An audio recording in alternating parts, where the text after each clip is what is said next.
Yeah, so let's delete that plane. So that box, now, if I go into the sub-object, so if I convert it to an editable poly, and I wanted to move this face here in the X direction, actually,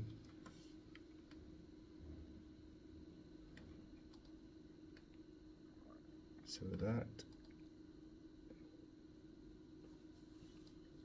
okay, so normally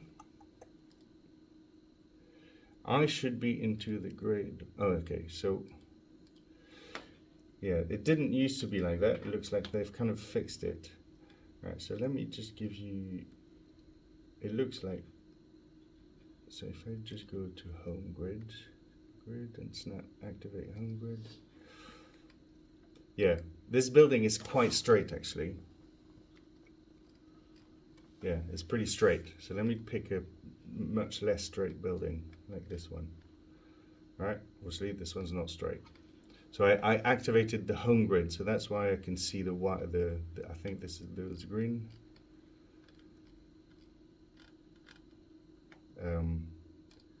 Those green lines. Oh no, that's your road. Okay. So let me do it again on this building here, and I'll use a grid here, and I'll auto grid that, and then I'll use that face. Right, so this is a little tricky sometimes. Is that what I wanted? Nope. That's weird stuff going on in your modeling sometimes. See, that should really align to the face. Okay, that one's good. All right, so that's pretty obvious that works. So you see how my pivot is completely not aligned to the grid, right? So now activate home grid. So let me go back to here. I'll make 4 by 4, 1 meter. Okay. All right. So I've got my grid. That's all nice and parallel to the facade. Now activate tools, grid and snaps, activate grid object. So now it's okay. So now it's active, right? Because I can see the grid lines, but you can see that my gizmo is not aligned to it. So let me work on a box to illustrate that. So I'll turn off the auto grid. Now I'm still creating my box in the grid space, okay, perfectly. So I could, create lots of small details here, say for example, but if I wanted to move these along the facade, oh, see, that's not working, all right? Because my pivot here is in the view space, and the view space here is currently these guys, the default XYZ, all right?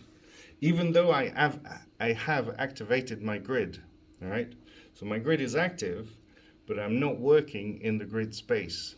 The active grid is going to work for object creation, because the object creation is automatically in grid space. Do you know what I mean? Because the grid is the default active one. So now if I want to move this box in the grid space, I need to assign it here, grid, right?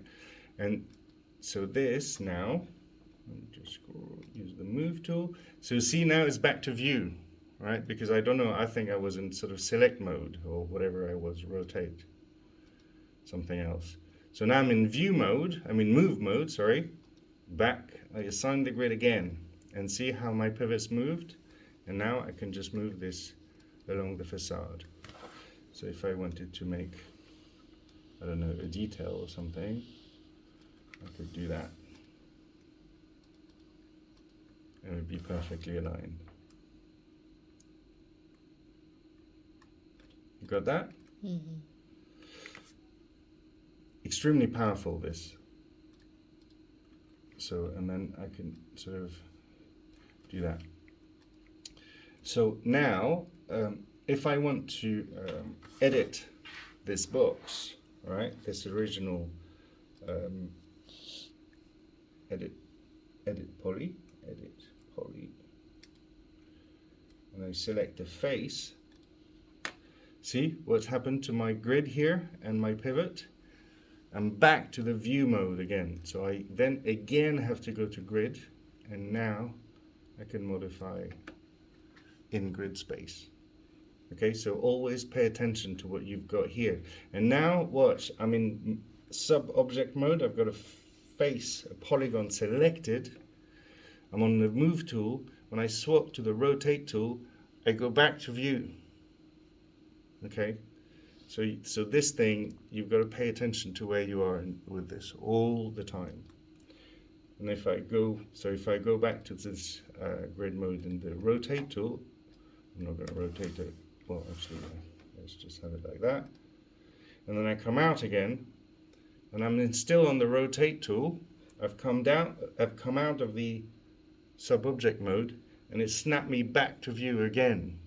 Okay, so now if I've put it back to grid, let's go back to the move tool, and I go sub-object. I select a face, another face, but now I'm in grid.